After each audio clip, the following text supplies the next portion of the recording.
Hello student. तो आज अपन वही पढ़ रहे हैं चैप्टर 2 कोशिका संरचना। Chapter 2 structure of cell.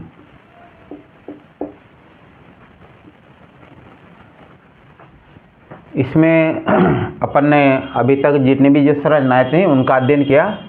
अब अपन इसमें लेते हैं केंद्रक। केंद्रक तो आपने देखा होगा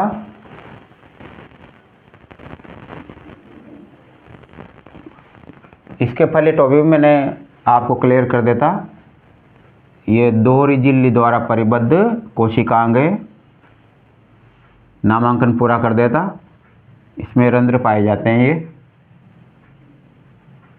मेन अपन पढ़ रहे हैं। इसमें आपको ये भी बता दें 4 प्रकार की संरचनाएं पाई जाती है। केंद्रक झिल्ली, इसमें जो द्रव्य पाया जाता है केंद्रक द्रव्य,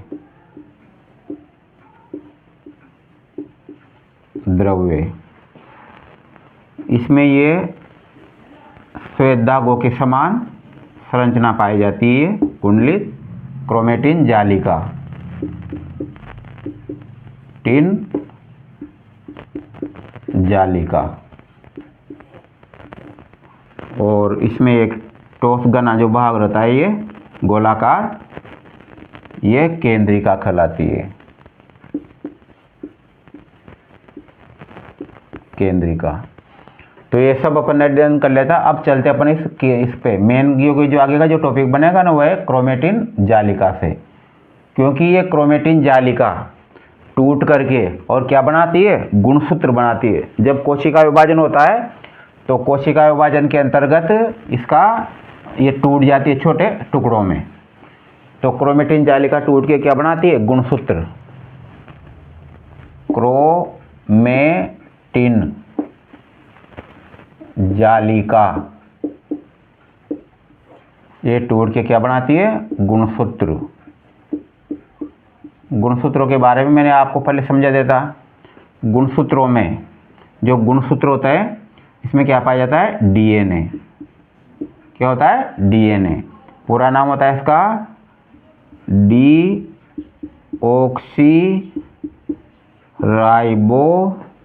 डीऑक्सी राइबो न्यूक्लिक एसिड।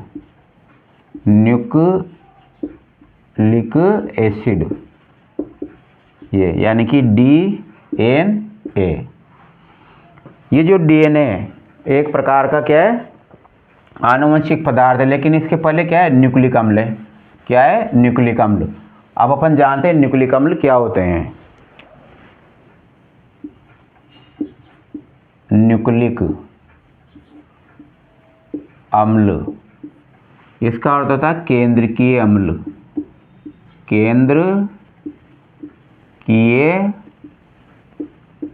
केंद्रकीय अम्ल। कैसे, क्योंकि जो केंद्रक होता है उसको क्या कहते हैं, न्यूक्लियर कहते हैं। तो कहाँ से बना ये न्यूक्लिक अम्ल, केंद्र से, इसलिए केंद्रकीय अम्ल आ रहा है ये। तो जो न्यूक्लिक अम्ल होते हैं ये 2 प्रकार के होते हैं। एक तो डीएनए और एक होता है आरएनए। डीएनए और आरएनए। डीएनए का पूरा नाम बता दिया, डीऑक्सी राइबो न्यूक्लिक एसिड, और आरएनए का आरएनए। दोबारा एक बार फिर बता देता हूं।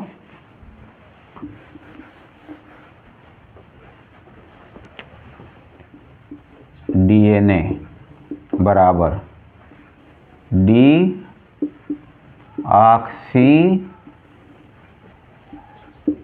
राइबो न्यूक्लिक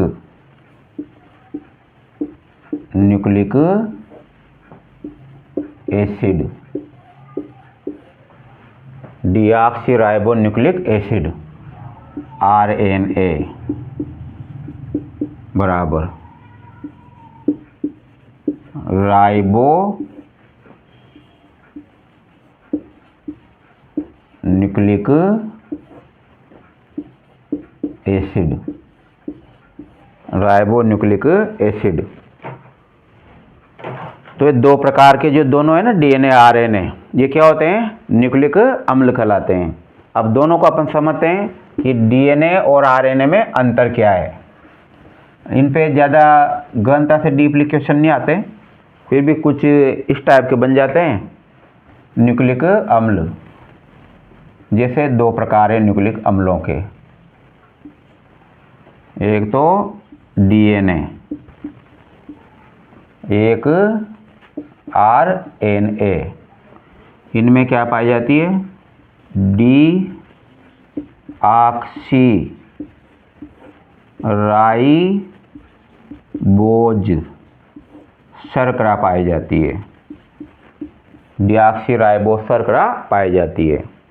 और इसमें पाई जाती है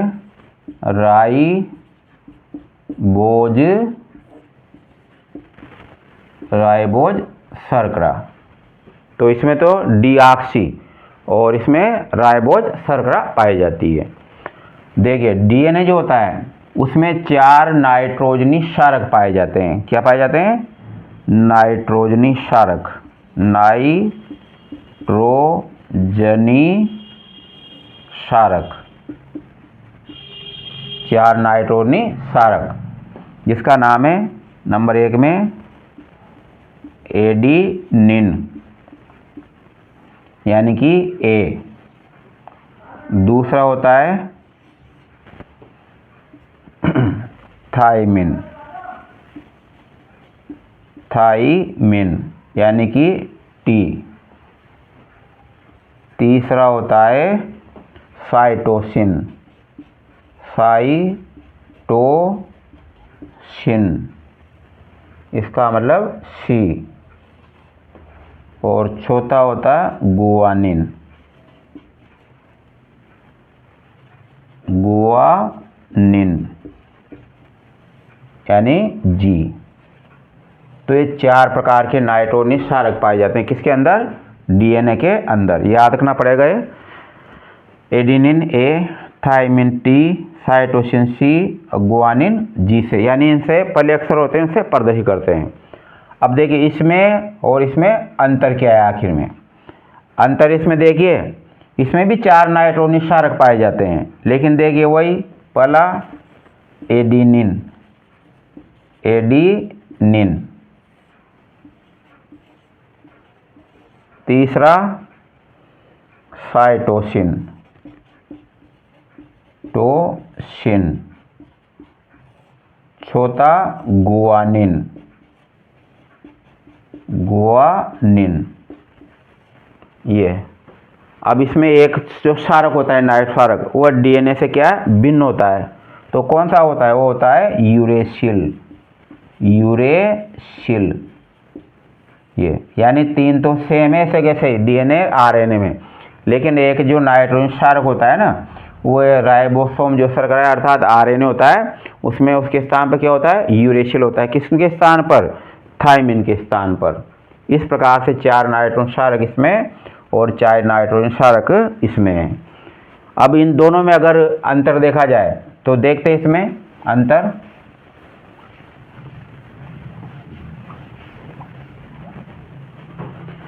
डीएनए जो होता है वह द्विकुंडलनी होता है, यानी कि इसकी 2 कुंडलियां बनती है। सर्पिलाकार रूप दिया था है वाटसन क्रिक ने ये, जबकि इसका ये एक कुंडलित रूप होता है ये। जबकि इसमें क्या है? 2 पॉलीन्यूक्लियोटाइड रहते हैं। ये पॉलीन्यूक्लियोटाइड कहलाते हैं। ये इनके बीच बीच में बेस पेयर पाए जाते हैं। ये बेस पेयर यानी प्यूरिन और पेरिमिडिन से बने हुए एक प्रकार से, जैसे सीढ़ी में डंडे रहते हैं ना, पैरदान रहते हैं, ठीक इसी प्रकार से इसमें होता क्या है? ए हमेशा 2 बंधों द्वारा टी से जुड़ता है और सी हमेशा 3 बंधों द्वारा जी से जुड़ता है। ए का मतलब वही एडिनिन, टी का मतलब थाइमिन, सी का मतलब साइटोसिन और जी का मतलब ग्वानिन। तो ए और टी के बीच में तो क्या रहते हैं, डबल बॉन्ड, 2 बंद रहते हैं, और यहाँ पर ट्रिपल बॉन्ड रहते हैं, 3 बंद पाए जाते हैं सी और जी के बीच में। जबकि इसके अंदर सिर्फ एक ही पॉलीन्यूक्लियोटाइड पाई जाती है ये, और इसके अंदर जो है जैसे वही ए किससे जुड़ेगा भाई, इसमें ए टी से जुड़ा था, लेकिन इसमें टी तो होता नहीं, क्या होता है ऐसी जगह, यू होता है, यूरेसिल, ए यूरेसिल से। और इसके प्रकार से सी काय से जुड़ेगा, वही जी से जुड़ेगा ये। तो जुड़ने के क्रम भी वही रहते हैं, लेकिन अंतर क्या है, इसमें तो दी कुंडलनी रहता है, जबकि ये क्या रहता है, एक कुंडलनी रहता है। तो डीएनए और आरएनए दूसरा, ये एक आनुवंशिक पदार्थ है उच्च विकसित जीवों में। हालांकि यूँ नहीं कह सकते आनुवंशिक पदार्थ नहीं है, आनुवंशिक पदार्थ तो ये बहुत से जीवों में ये काम करता है आनुवंशिक पदार्थ का। जैसे कोरोना वायरस के अंदर जो आनुवंशिक पदार्थ का काम किया था, कौन था वो, आरएनए था, आरएनए इसमें पाया जाता है। तो कई वायरस ऐसे हैं जिसमें जो डीएनए होता है वही क्या होता है, आरएनए होता है, वही आनुवंशिक पदार्थ होता है। लेकिन उच्च विकसित जीवों और पादपों में जो डीएनए होता है वो एक आनुवंशिक पदार्थ है। आनुवंशिक पदार्थ का मतलब जिसमें माता पिता के आनुवंशिक लक्षण विन्यासित रहते हैं, माता पिता के आनुवंशिक लक्षण विन्यासित रहते हैं। इसके बाद चलते अपन देखें न्यूक्लिक अम्ल, न्यूक्लिक, ये भी याद रखना, न्यूक्लिक अम्लों की खोज, न्यूक्लिक अम्लों की खोज किसने की थी, फ्रेडरिक मिशर ने, फ्रेडरिक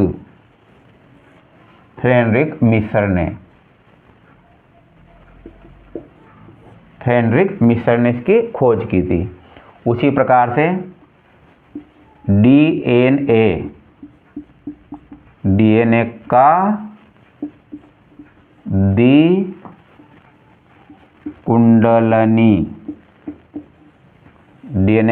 द्विकुंडलनी यानी द्विगुणित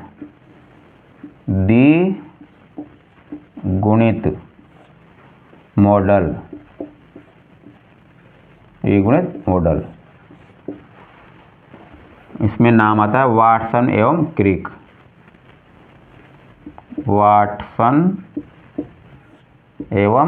दो अलग अलग वैज्ञानिक है। वाटसन एवं क्रिक नामक वैज्ञानिकों ने इसका ये मॉडल दिया था, इसके लिए इनको नोबेल पुरस्कार दिया गया था, क्योंकि बहुत बड़ी खोज थी। इन्होंने रिसर्च किया और बताया कि डीएनए जो होता है वह द्विकुंडलिनी यानी 2 पॉलीन्यूक्लियोटाइड से मिलकर बना होता है, और उसका जो स्वरूप होता है ना वो द्विकुंडलिनी होता है, यानी 2 कुंडलों से मिलकर के बना होता है। तो वाटसन एवं क्रिक ने ये खोज की थी।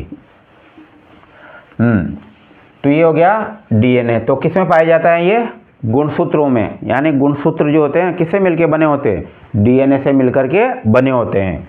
और इन डीएनए में ही माता पिता के आनुवंशिक जो लक्षण हैं वह विन्यासित रहते हैं, और इसीलिए ये माता पिता से किस में जाते हैं, संतान में जाते हैं।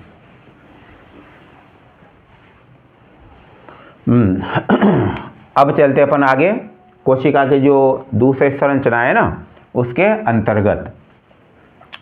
कोशिका में जो संरचना आती है सर्वप्रथम तो आता है माइटोकॉन्ड्रिया।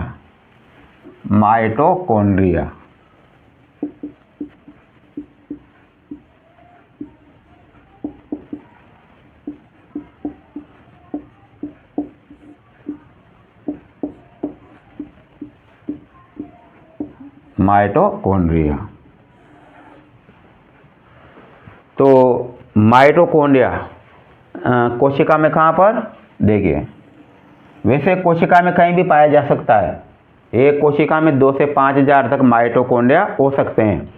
अपन जो ज़्यादातर चित्र उतारते हैं ना, जैसे बनाते हैं, तो ये केंद्रक और केंद्र के ऊपर, क्योंकि ज़्यादातर बुक्स में भी इसी टाइप से मिलता है, जबकि ऐसा नहीं कि भाई यहाँ पर ही बनाया जाए, ये कहीं पर भी हो सकता है। लेकिन एक अमूमन ज़्यादातर किताबों में अपन जो बनाते हैं ना वो माइटोकॉन्ड्रिया को इस स्थान पर प्रदर्शित करते हैं, जबकि ये कहीं भी हो सकता है, मतलब ये है ना। माइटोकॉन्ड्रिया क्या है? दोहरी झिल्ली द्वारा परिबद्ध कोशिकांग है। तो माइटोकॉन्ड्रिया जो है छड़नुमा हो सकते हैं, अंडाकार हो सकते हैं, है ना, किसी भी आकार के हो, लेकिन रहेगा इनका जो आकार है थोड़ा सा लंबे रहते हैं, ये मतलब है। और पादप और जंतु दोनों कोशिकाओं में पाए जाते हैं। आगे अपन देखते हैं माइटोकॉन्ड्रिया को, है ना। माइटोकॉन्ड्रिया को वैसे देखने का जो श्रेय सर्वप्रथम वो कोलिकर ने देखा था। कोलिकर ने देखा था, कीटों के अंदर, कीटों की पेशियों के अंदर देखा था। किसने देखा था? कोलिकर ने।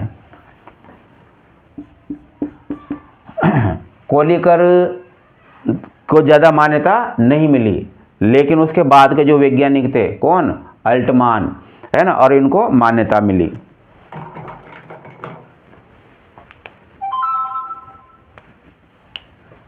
देखिए, तो कोलिकर ने सर्वप्रथम इसको देखा, लेकिन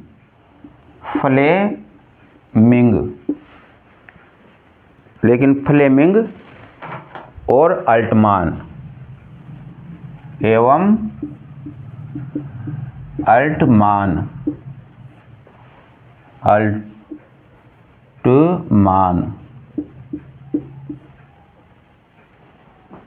ने खोज की,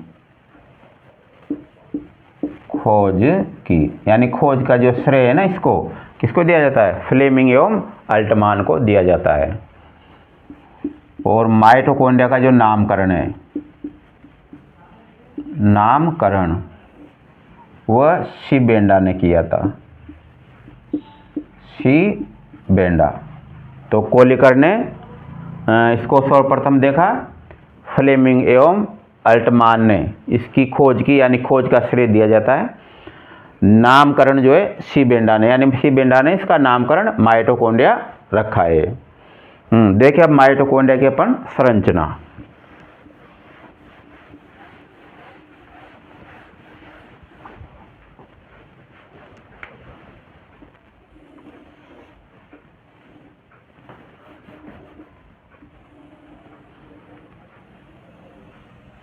इस प्रकार से माइटोकॉन्ड्रिया की संरचना अपन बना सकते हैं। ये इसमें बार की, क्योंकि आपको याद है दोहरी झिल्ली से परिबद्ध कोशिकांग है, इसमें दो झिल्लियां पाई जाती है, एक तो बाह्य झिल्ली और एक अंदर की झिल्ली। अब इसके जो अंदर की झिल्ली है, ये अंदर की तरफ अंतर्वलित होकर के इस प्रकार से अंगुलीनुमा उबार बनाती है। कौन सी? अंदर वाली जो झिल्ली है वो इस प्रकार से अंतर्वलित होकर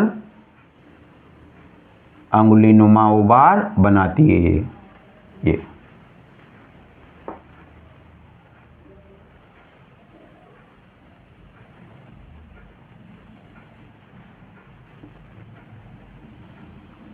इसकी ये दोहरी झिल्ली से परिबद्ध कोशिकांग है।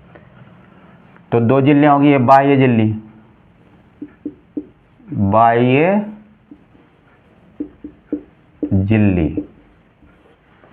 और ये अंदर वाली अंतःझिल्ली,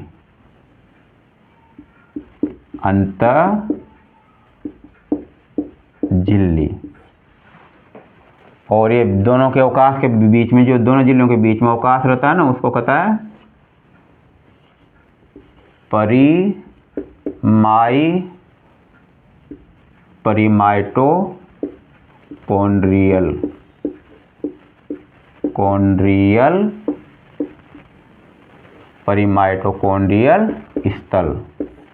परिमाइटोकॉन्ड्रियल स्थल। ये जो अंगुलीनुमा जो उभार आया है, ये इनको क्रिस्टी कहते हैं। याद रखना क्या कहते हैं? क्रिस्टी।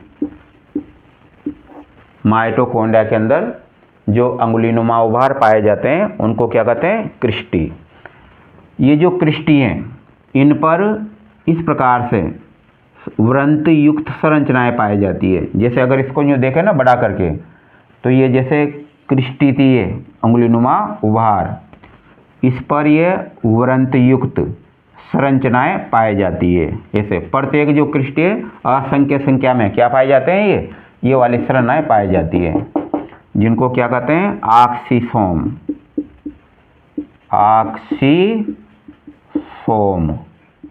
ऑक्सीसोम इनको F1 कण भी कहते हैं। F1 कण यानी प्रारंभिक पष्ट कण, प्रारंभिक कण F1 कण भी कहा जाता है। इनके अंदर ऑक्सीकारी एंजाइम भरे होते हैं। क्या भरे होते हैं, नाम क्या है इसका, ऑक्सीसोम। तो नाम याद रहेगा, यहाँ लिख देना जैसे ऑक्सीसोम। इनके अंदर ऑक्सीकारी एंजाइम, ऑक्सीकारी एंजाइम भरे होते हैं। ये जो एंजाइम है वो कायम भाग लेते हैं ऑक्सीकारी क्रियाओं में, यानी ऑक्सीकरण की क्रियाओं में। और इनके अंदर प्रमुख रूप से पाया जाने वाला जो एंजाइम है वो होता है ATPase, सिंथेटेज भी बोलते हैं इसको, एडिनोसिन ट्राइफॉस्फेटेज। नाम क्या है, एडिनोसिन ट्राइफॉस्फेटेज और या फिर सिंथेटेज, है ना, ये एंजाइम के नाम है। आगे पढ़ेंगे अपन एंजाइम क्या होते हैं। ये एंजाइम होते हैं जो क्रियाओं को उत्प्रेरित कर देते हैं। अब आगे देखते हैं अपन, ये जो F1 कण है, तो F1 कणों में क्या करते हैं, एंजाइम प्रदान करते हैं ये, यानी एंजाइम भरे होते हैं। इनके अंदर जब भोजन के ऑक्सीकरण की क्रिया होती है कोशिका के अंदर, जो ऊर्जा उत्पन्न होती है, तो वो ऊर्जा उत्पन्न होती है वो माइटोकॉन्ड्रिया के अंदर संग्रहित हो जाती है, काय के रूप में, ATP के रूप में। क्योंकि ये जो देख रहे हो ना ऑक्सीसोम के कण, उसमें पाई जाती है ATP। पूरा नाम इसका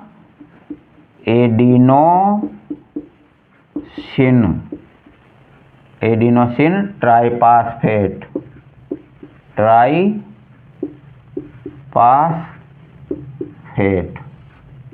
एडिनोसिन ट्राइफॉस्फेट नाम देंगे। वही एडिनोसिन ट्राई का मतलब 3, अर्थात जो ATP रहता है ना उसमें फास्फेट के 3 समूह पाए जाते हैं। ये कितने, 3 समूह पाए जाते हैं। ये जो बंद रहते हैं इनमें बहुत अधिक ऊर्जा संग्रहित रहती है। तो ये कब बनता है, जब भोजन का ऑक्सीकरण होता है। ऑक्सीकरण के फलस्वरूप जो ऊर्जा उत्पन्न होती है वो ऊर्जा ATP के रूप में संग्रहित हो जाती है, यानी इन बंदों में संग्रहित हो जाती है।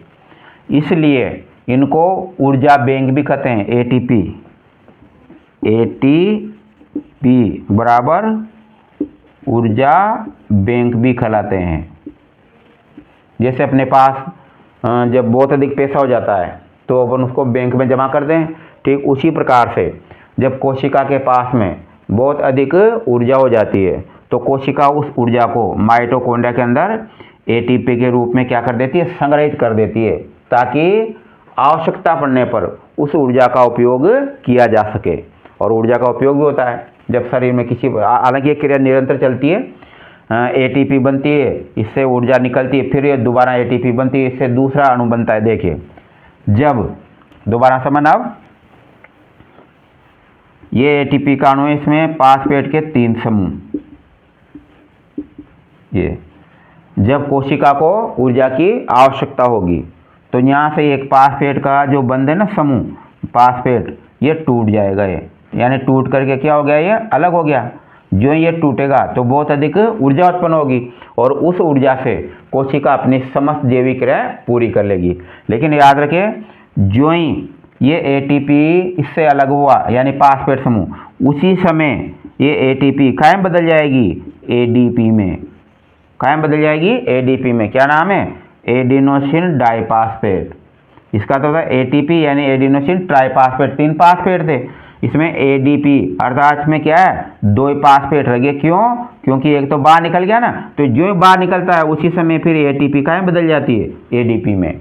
इस प्रकार से ये परिवर्तन उत्क्रमणीय रहता है। उत्क्रमण का मतलब जो दोनों ओर चलता है, पहले ATP से ADP, और फिर देखिए जब कोशिका में वही वापस ग्लूकोज का ऑक्सीकरण होता है, ऑक्सीकरण के फलस्वरूप जो ऊर्जा उत्पन्न होती है और जो कोशिका अपनी क्रियाएं पूरी कर लेती है, लेकिन इसके बाद भी जो ऊर्जा शेष रह जाती है वो फास्फेट के समूह में बदल जाती है, और वही फास्फेट का समूह आकर के जब इससे मिलेगा ये, तो इसमें वापस क्या हो जाएंगे 3 फास्फेट। उसी समय फिर ये एडीपी काय में बदल जाएगा, एटीपी में बदल जाता है।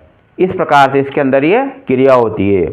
तो माइटोकॉन्ड्रिया कोशिका को क्या करता है, ऊर्जा प्रदान करता है। कौन, माइटोकॉन्ड्रिया। इसलिए अपन कहते हैं ना बोलचाल की भाषा में, उसका क्वेश्चन है इसी कि कोशिका का पावर हाउस या ऊर्जा ग्रह कौन कहलाता है, तो वो होता है माइटोकॉन्ड्रिया। तो इसलिए याद रखें इसको, माइटोकॉन्ड्रिया को। माइटोकॉन्ड्रिया को कोशिका का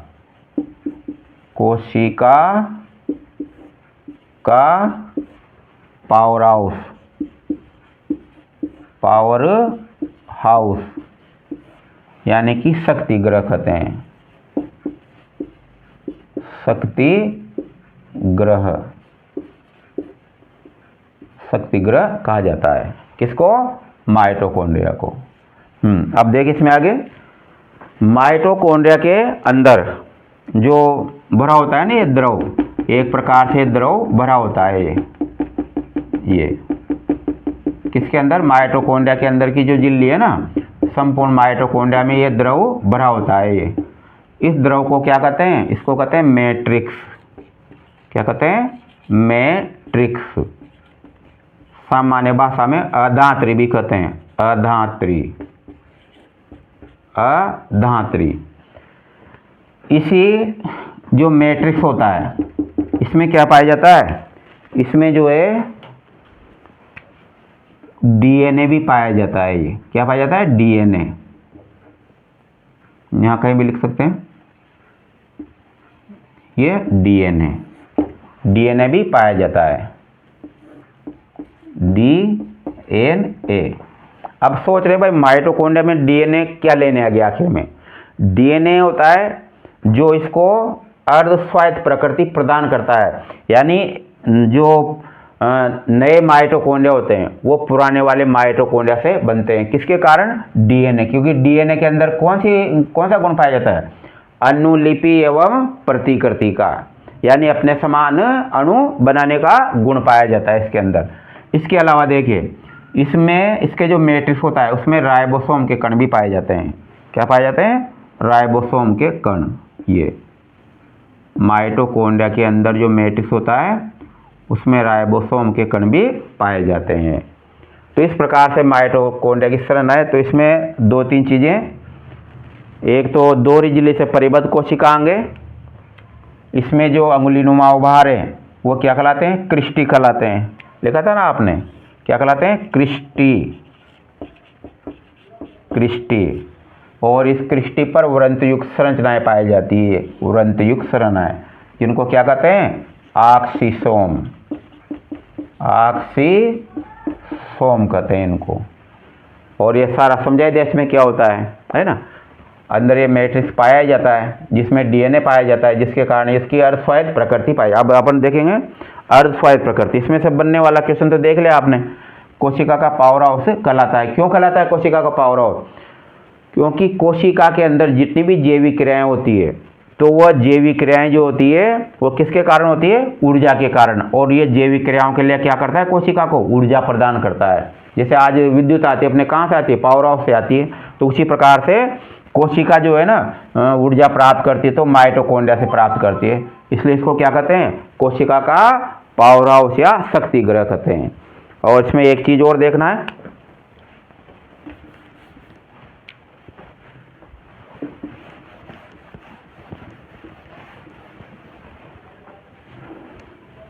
दूसरा क्वेश्चन, माइटोकॉन्ड्रिया अर्ध स्वायत्त शासी, अर्ध स्वायत्त शासी कोशिकांग होता है,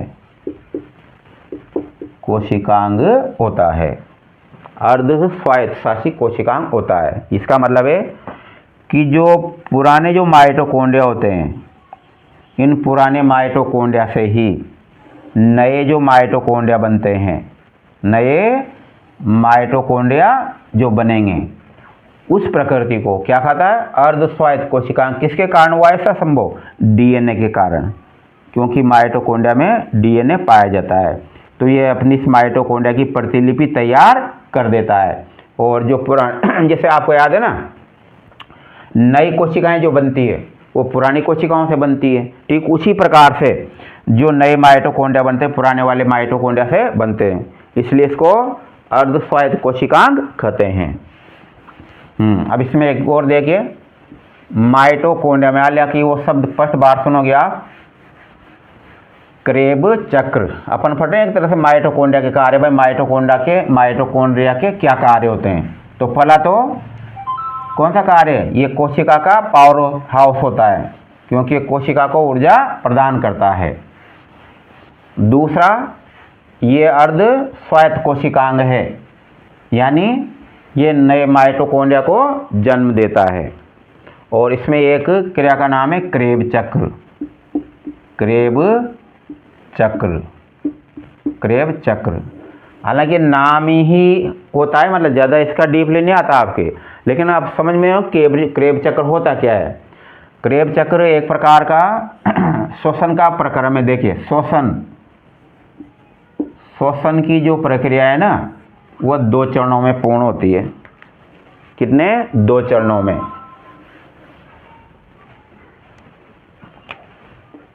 2 चरणों में पूर्ण होती है। एक तो क्रेब, पहले है ना क्रम से ले तो ग्लाइकोलिसिस, ग्लाइकोलिसिस,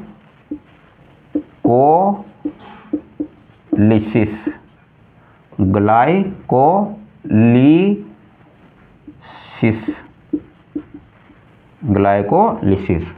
और दूसरी होती है क्रेब चक्र, क्रेब चक्र, क्रेब चक्र। अब देखिए ग्लाइकोलिसिस, सवाल तो वही हो रहा है जैसे है ना कोशिका, ये कोशिका का जो जीव द्रव्य होता है, कोशिका द्रव्य, जीव द्रव्य जो भी है, उसमें कौन सी क्रिया होती है? ग्लाइकोलिसिस की क्रिया। और जो माइटोकॉन्ड्रिया होता है, ये माइटोकॉन्ड्रिया, तो माइटोकॉन्ड्रिया में कौन सी क्रिया होती है? क्रेब चक्र की क्रिया, क्रेब चक्र। होता क्या है? वही अपन भोजन में जो भी भोजन ग्रहण करें, लास्ट में जाके कोशिकाओं में वो जो है ना ग्लूकोज के रूप में बदल जाता है। तो जो ग्लूकोज होता है, ये ग्लूकोज, तो ये ग्लूकोज कौन सी क्रिया में? ग्लाइकोलिसिस की क्रिया में ग्लूकोज विभिन्न प्रकार के पदार्थों में, कम से कम कितनी? 10 चरणों में, यानी 10 पदार्थ बनते हैं। लास्ट में किसमें बदल जाता है? पायरुविक एसिड में, पायरुविक एसिड में बदल जाता है। मतलब 10 पदार्थों में बदलते हुए लास्ट में पायरुविक एसिड में बदल जाता है। कौन सी क्रिया में? ग्लाइकोलिसिस क्रिया में। कौन? ग्लूकोज, जो अपन ने भोजन में ग्रहण किया था।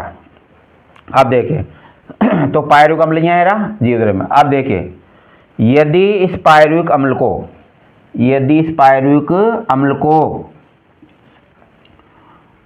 O2 उपलब्ध हो गई प्लस O2, यानी O2 उपलब्ध होगी पायरुविक अम्ल को, तो किसमें प्रवेश कर जाएगा? ये क्रेब चक्र में प्रवेश कर जाएगा, यानी माइटोकॉन्ड्रिया में प्रवेश कर जाएगा।